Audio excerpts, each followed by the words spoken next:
Assalamualaikum warahmatullahi wabarakatuh.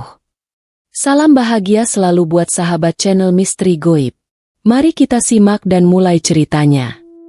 Pada suatu malam yang gelap, sebuah desa terpencil di ujung hutan yang lebat dikenal dengan nama Desa Simalungun.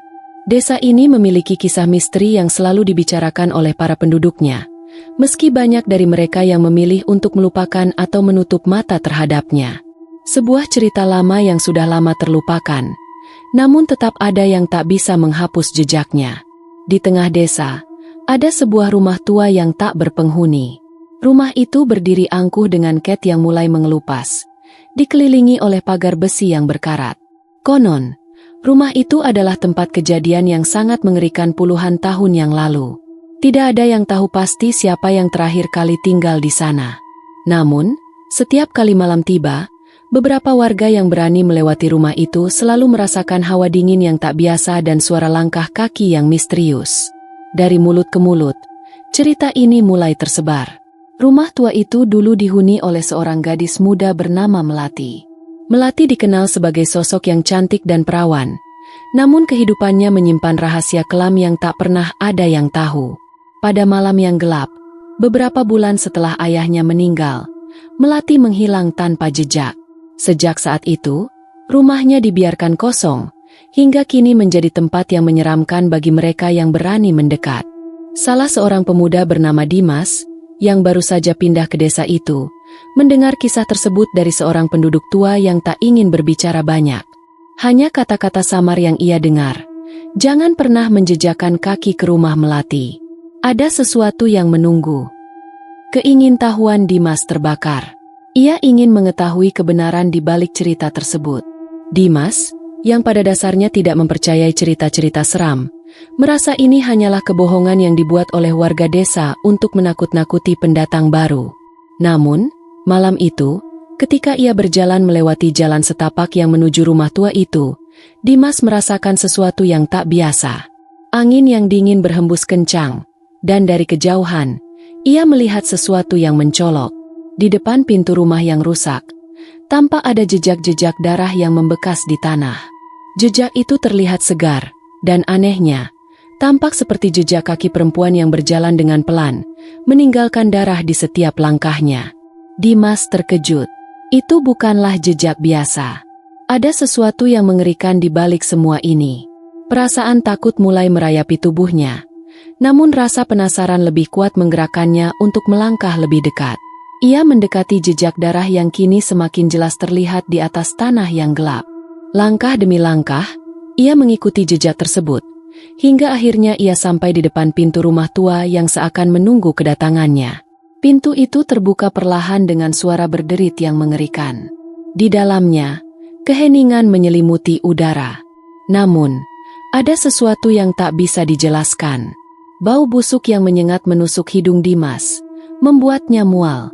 Di dalam rumah itu, suasana mencekam semakin terasa. Dimas merasa ada yang mengawasi dirinya. Namun, ia tak bisa mundur begitu saja. Ada rasa penasaran yang semakin menggigitnya untuk mengetahui apa yang terjadi di rumah ini, dan siapa yang meninggalkan jejak darah itu. Dimas melangkah masuk ke dalam rumah. Ketika kakinya menginjak lantai kayu yang rapuh, suara deritannya semakin memecah keheningan malam. Ia menoleh ke sekitar, mencoba mencari tanda-tanda kehidupan, namun hanya ada debu dan kegelapan yang menutupi segala sesuatu. Jejak darah itu semakin membimbingnya ke ruang dalam rumah, ke tempat yang jauh dari pandangannya. Saat Dimas terus melangkah, tiba-tiba ia merasakan hawa dingin yang mencekam. Di salah satu sudut ruangan, ia melihat sesuatu yang membuat darahnya membeku. Sebuah patung perempuan berdiri tegak, dengan mata yang kosong dan bibir yang tampak seperti tersenyum mengerikan. Dimas merasa ada yang salah. Patung itu tampak hidup, seolah memandangnya dengan penuh kebencian. Namun, yang lebih mengerikan adalah apa yang ia lihat di bawah patung tersebut. Di sana, ada sebuah tulisan yang terukir di lantai kayu. Namun tulisan itu hampir tak terbaca karena tertutup darah yang mengering. Dimas mendekat, dan saat matanya lebih fokus, ia mulai bisa membaca tulisan tersebut. "Tinggalkanlah tempat ini, atau kau akan mengikuti jejak darah perawan." Seketika itu, Dimas merasa tubuhnya gemetar. Apa yang baru saja ia baca? Jejak darah perawan? Itu jelas bukan sesuatu yang bisa dianggap enteng. Ada sesuatu yang sangat jahat yang tersembunyi di balik rumah tua ini. Sebuah rahasia yang siap terungkap. Dimas mundur perlahan dari tulisan itu. Perasaan takutnya semakin menggelayuti setiap langkahnya. Meskipun tubuhnya gemetar, rasa ingin tahu yang semakin membara membuatnya terus melangkah lebih dalam ke dalam rumah tua yang sudah lama ditinggalkan itu. Ia mencoba mengesampingkan perasaan ngeri yang mencengkeramnya. Namun setiap langkahnya seakan semakin dekat dengan kegelapan yang tak terungkapkan. Tiba-tiba, terdengar suara langkah kaki di lantai atas. Seperti ada seseorang yang bergerak pelan namun pasti.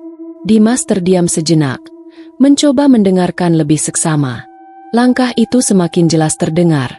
Namun ia tak bisa melihat siapa atau apa yang bergerak di sana. Rasa takut semakin menyesakkan dada. Tapi ia bertekad untuk mengetahui kebenaran yang tersembunyi. Dengan hati-hati, ia menaiki tangga kayu yang rapuh menuju lantai atas. Di atas, suasana semakin mencekam. Ruangan itu gelap, hanya diterangi oleh sedikit cahaya bulan yang masuk melalui celah-celah jendela yang pecah. Dimas menahan napas, berharap ia tidak menemukan apapun yang lebih buruk dari apa yang sudah ia lihat. Namun, saat ia melangkah lebih jauh, ia melihat sesuatu yang membuatnya berhenti sejenak. Di tengah ruang itu, sebuah meja kayu besar terletak dengan rapinya, dikelilingi oleh kursi-kursi yang tampak tidak terpakai. Di atas meja itu, ada sebuah foto hitam putih yang sudah sangat usang. Dimas mendekat, dan seketika matanya terfokus pada foto tersebut. Itu adalah gambar seorang wanita muda yang sangat cantik, dengan mata yang tampak kosong dan senyum yang misterius. Wanita itu mengenakan gaun putih, tepat seperti yang diceritakan dalam cerita tentang Melati. Namun, ada sesuatu yang mengganggu. Di bawah foto itu, ada tulisan yang tergores dengan darah merah. Jangan coba mengungkapkan kebenaran. Dimas merasa mual melihat tulisan itu. Ia segera mengangkat foto itu dengan hati-hati, berharap menemukan lebih banyak petunjuk. Namun, saat ia memindahkan foto, ia mendapati sebuah kotak kecil di bawahnya, kotak yang tertutup rapat dan dipenuhi debu. Dengan tangan yang gemetar, Dimas membuka kotak itu. Di dalamnya, terdapat sebuah kalung dengan liontin berbentuk hati yang sudah berkarat. Kalung itu terlihat sangat kuno, dengan ukiran yang rumit di sepanjang sisi liontinnya. Dimas menyentuh liontin itu, dan seketika seakan ada gelombang energi yang menyelimuti tubuhnya. Tanpa sadar, ia mendengarkan suara bisikan lembut di telinganya. Jangan sentuh itu. Bisikan itu terdengar sangat jelas, namun tak ada siapapun di sana. Dimas merasa darahnya beku. Ia menoleh ke sekeliling, mencari sumber suara itu, tetapi tidak ada satupun orang yang terlihat. Hanya ada kegelapan dan keheningan yang mencekam. Namun, bisikan itu terus bergema di telinganya. Kalung itu adalah kunci dari segalanya. Jika kau ingin hidup, tinggalkanlah tempat ini. Dimas, meskipun semakin ketakutan, merasa tak bisa pergi begitu saja. Ada sesuatu yang mengikatnya di tempat itu, sebuah kekuatan yang membuatnya tidak bisa mundur. Ia menyimpan kalung itu di dalam sakunya dan melangkah keluar dari ruang tersebut. Namun, saat ia kembali menuruni tangga, sebuah bayangan putih melintas di hadapannya. Sekejap, bayangan itu lenyap, meninggalkan rasa dingin yang semakin mencekam di dalam hatinya. Dimas memutuskan untuk keluar dari rumah tua itu, tapi saat ia menuju pintu depan, tiba-tiba pintu itu tertutup dengan keras. Sebuah suara perempuan yang pelan namun jelas terdengar dari belakangnya. Kau tidak akan pergi begitu saja. Dimas berbalik dengan cepat, namun tak ada siapapun di sana. Hanya keheningan yang menyeramkan. Namun, di lantai kayu, di tempat yang baru saja ia lewati, ia melihat jejak darah yang semakin banyak. Jejak itu kembali memimpin langkahnya. Kali ini lebih gelap dan lebih menakutkan. Panik mulai merayapi dirinya. Dimas berlari menuju pintu, namun pintu itu tak mau terbuka. Kunci yang ada di dalam saku jaketnya tiba-tiba terasa sangat berat. Seperti ada sesuatu yang mencegahnya untuk keluar dari rumah itu. Pintu itu seperti terkutuk, menahannya di dalam rumah yang dipenuhi oleh rahasia gelap yang belum terungkap. Dengan napas terengah-engah, Dimas kembali ke ruang utama rumah itu, mencari jalan keluar lain. Namun, tak peduli kemana ia pergi, jejak darah itu terus mengikutinya, semakin mengarah pada suatu tempat yang sangat menakutkan. Saat ia tiba di ruang paling belakang, matanya terbuka lebar. Di sana, di tengah ruangan yang gelap, ada sebuah benda yang sangat mencolok. Sebuah cermin besar, dengan bingkai emas yang sudah rusak, berdiri tegak. Dimas merasa ada sesuatu yang sangat aneh tentang cermin itu. Seperti cermin tersebut bukan hanya sekadar kaca, melainkan jendela ke dunia lain. Saat ia mendekat, ia terperangah melihat bayangannya di cermin. Namun, bukan hanya bayangannya yang ada di sana. Ada sosok lain. Seorang perempuan berpakaian putih, dengan wajah yang pucat dan mata yang kosong, menatapnya dengan penuh kebencian.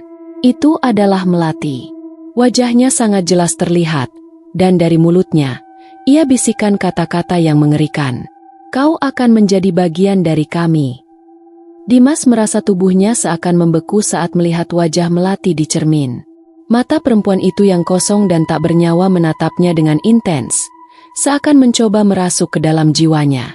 Saat Melati tersenyum, senyum yang aneh dan penuh makna, Dimas bisa merasakan hawa dingin yang menyelimutinya, seakan cermin itu bukan hanya sekadar refleksi, tetapi sebuah portal yang menghubungkan dunia nyata dengan dunia lain. Keringat dingin mulai membasahi tubuhnya, dan seketika ia merasa seperti terjebak dalam cengkraman yang tak terlihat. Melati dalam cermin itu perlahan-lahan bergerak, seakan tubuhnya melayang keluar dari kaca, menuju dunia nyata. Dimas mundur dengan cepat, namun jejak darah di lantai terus mengarah pada cermin itu, seakan menuntunnya untuk terus mendekat. Tinggalkan aku, bisik Dimas dalam hati, mencoba mengalihkan perhatian dari sosok menakutkan itu. Namun, tak ada tempat untuk lari. Cermin itu seakan menariknya dengan kekuatan yang sangat kuat. Perlahan, bayangan Melati yang ada di dalam cermin mulai meresap keluar, membentuk tubuh nyata yang melayang di udara. Dimas terperangah melihat sosok itu bergerak dengan perlahan, tanpa suara. Hanya ada cahaya samar yang memantul di sekitar tubuhnya, seperti sosok yang terperangkap antara dunia hidup dan dunia mati. Melati. Suara Dimas terbungkam di tenggorokannya, terperangkap dalam ketakutan yang mendalam. Ia tidak tahu apakah yang dilihatnya adalah halusinasi atau kenyataan yang mengerikan. Melati terus mendekat, wajahnya semakin jelas terlihat, namun ada sesuatu yang sangat berbeda dari wajahnya. Di balik mata kosong itu, ada kilatan kemarahan dan penderitaan yang tak bisa diungkapkan dengan kata-kata. Dimas merasa seolah jiwanya mulai tersedot oleh mata itu, dan setiap detik yang berlalu, ia semakin merasa dekat dengan kegelapan yang menunggu. Apa yang kau inginkan? Tanya Dimas. Suaranya tercekat karena ketakutan yang semakin mencekam. Kenapa kau melakukan semua ini? Melati hanya diam, matanya tidak berkedip, seakan tidak mendengar kata-kata Dimas. Namun, perlahan-lahan, ia mengangkat tangan kanannya, menunjuk ke arah Dimas dengan jari yang panjang dan kurus. Dimas merasakan seakan ada kekuatan yang tak terlihat yang menarik tubuhnya ke arah cermin. Ia mencoba melawan, tetapi semakin kuat ia berusaha melawan, semakin besar kekuatan yang menahannya. Dimas terjatuh ke lantai, tubuhnya terasa lemas. Dalam keputusasaannya, ia mendengar suara bisikan yang semakin keras. Suara itu terdengar dari setiap sudut ruangan, menyelusup ke dalam telinganya. Kau harus tahu semuanya. Kata-kata itu berulang-ulang diulang dalam telinga Dimas, seakan suara Melati menyampaikan sebuah pesan yang tidak bisa ia hindari. Dimas merasa seakan kegelapan itu menguasai dirinya, seperti ada sesuatu yang mengikatnya di sini, terperangkap dalam keabadian yang tak terpisahkan. Dalam kebingungannya, Dimas memutuskan untuk bertanya lagi, kali ini dengan suara yang hampir tak terdengar. Apa yang sebenarnya terjadi pada dirimu, Melati? Tiba-tiba, tubuh Melati berhenti bergerak. Matanya yang kosong mulai terlihat seperti hidup, dan dari bibirnya yang pucat, terdengar suara lirih yang menggetarkan hati. Aku adalah korban dari janji yang terpaksa kuterima. Aku harus menunggu jiwa-jiwa yang berani mengungkapkan rahasia ini, menunggu mereka untuk menggantikan tempatku. Dimas terperangah mendengar kata-kata itu. Gantikan tempatmu? Apa maksudmu? Melati mengangguk perlahan, dan saat ia melakukannya, cermin di belakangnya mulai bergetar, menciptakan suara berderit yang sangat keras. Ruangan itu dipenuhi oleh gelap yang semakin pekat, dan bayangan-bayangan yang mulai berputar-putar di sekitar mereka. Seakan dunia ini mulai terpecah menjadi dua bagian yang sangat berbeda. Aku adalah perawan yang dikorbankan, ujar Melati. Suaranya bergetar namun penuh dengan kesedihan. Aku dijebak oleh ayahku sendiri, yang bersekongkol dengan roh-roh jahat untuk mendapatkan kekuatan yang lebih besar. Mereka mengorbankanku di rumah ini, di tempat yang telah menjadi kutukan. Dan sekarang, aku terjebak di antara dunia ini dan dunia yang lain. Dimas merasa ketakutan yang tak terkatakan, namun rasa kasihan pun mulai menyelimuti hatinya. Ia mencoba meraih Melati, ingin membantunya. Apa yang harus aku lakukan? Bagaimana aku bisa membebaskanmu?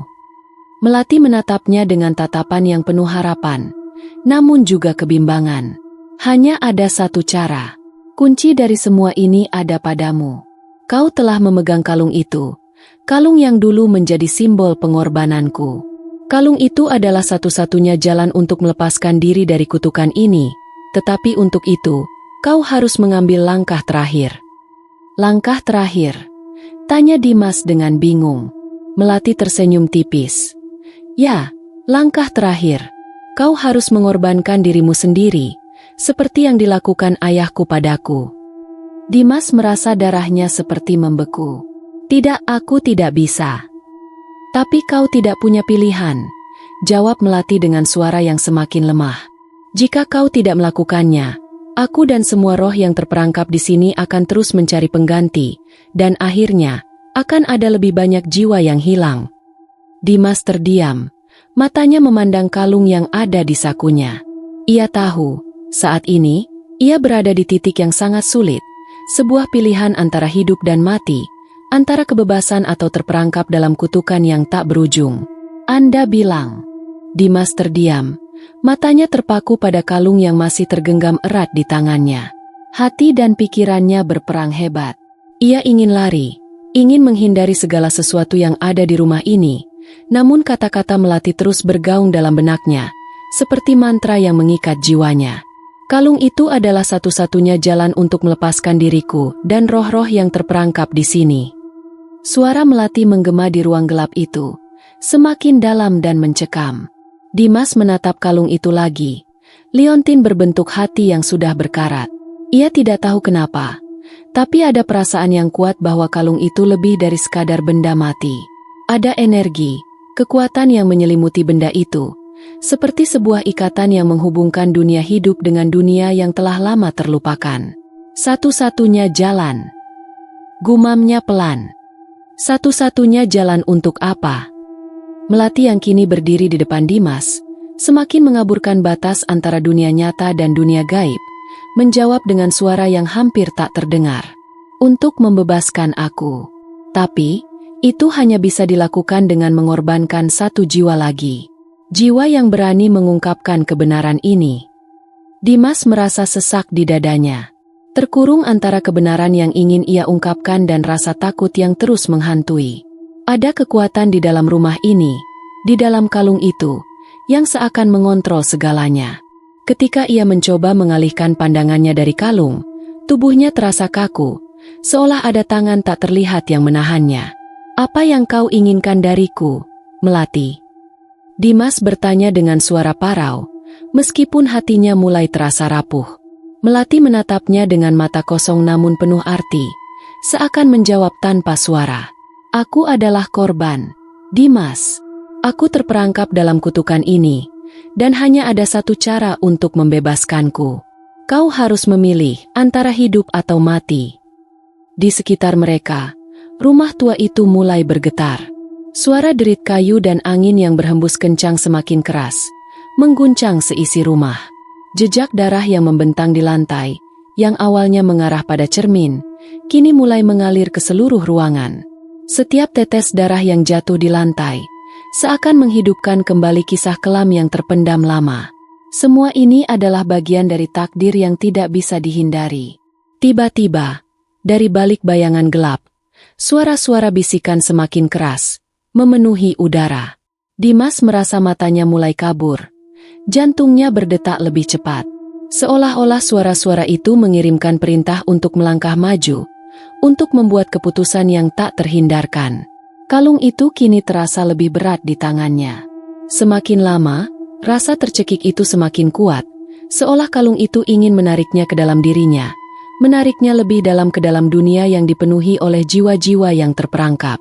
Jika aku tidak melakukannya, aku akan menjadi bagian dari mereka, bukan?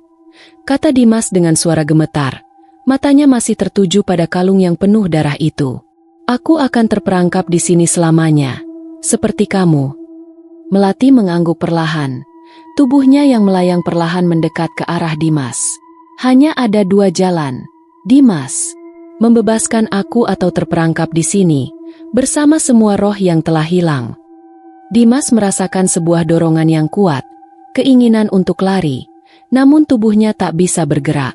Ia hanya bisa menatap Melati yang semakin mendekat. Wajahnya penuh rasa sakit dan penyesalan yang begitu mendalam. Ia tahu bahwa saat ini, ia tidak hanya berhadapan dengan Melati, tetapi dengan seluruh kutukan yang ada di rumah ini. Dengan tubuh yang gemetar, Dimas akhirnya membuka kalung itu dan memakainya di lehernya. Pada saat yang sama, suara-suara bisikan itu berubah menjadi jeritan yang keras, dan rumah itu semakin bergetar hebat. Seperti ada pintu yang terbuka di antara dua dunia. Tiba-tiba, tubuh Dimas terasa ringan, seakan seluruh dunia terangkat dari pundaknya. Namun, saat ia menoleh, ia melihat sesuatu yang sangat mengerikan. Di belakangnya, tubuh Melati mulai menghilang, perlahan-lahan terserap ke dalam cermin yang bergetar. Tanpa terasa, tubuh Dimas terjatuh ke lantai, seolah dunia ini telah memuntahkan dirinya ke dalam kegelapan yang abadi. Kau bebas, Dimas. Bisik Melati dari kejauhan, suara yang seolah datang dari dunia lain. Terima kasih. Namun, Dimas tidak bisa merasakan apapun lagi. Seluruh tubuhnya terasa terhimpit oleh kegelapan. Kalung yang ada di lehernya mulai memancarkan cahaya merah yang semakin lama semakin terang, sementara suara jeritan dan bisikan roh-roh yang terperangkap semakin terdengar mengerikan. Dimas merasa dirinya tenggelam dalam kegelapan yang sangat dalam, lebih dalam dari yang pernah ia bayangkan. Ketika semuanya berakhir, hanya ada kesunyian. Hanya ada kegelapan yang terus mengalir di dalam rumah tua itu. Di luar rumah, langit tiba-tiba cerah, seperti tidak pernah ada yang terjadi. Desa Simalungun kembali tenang, namun malam itu, jejak darah yang dulu ditinggalkan oleh Melati tidak akan pernah benar-benar hilang. Di dalam rumah tua itu, rahasia masih terpendam, menunggu jiwa berikutnya yang berani mengungkapkannya. Jejak darah perawan akan selalu meninggalkan bekasnya.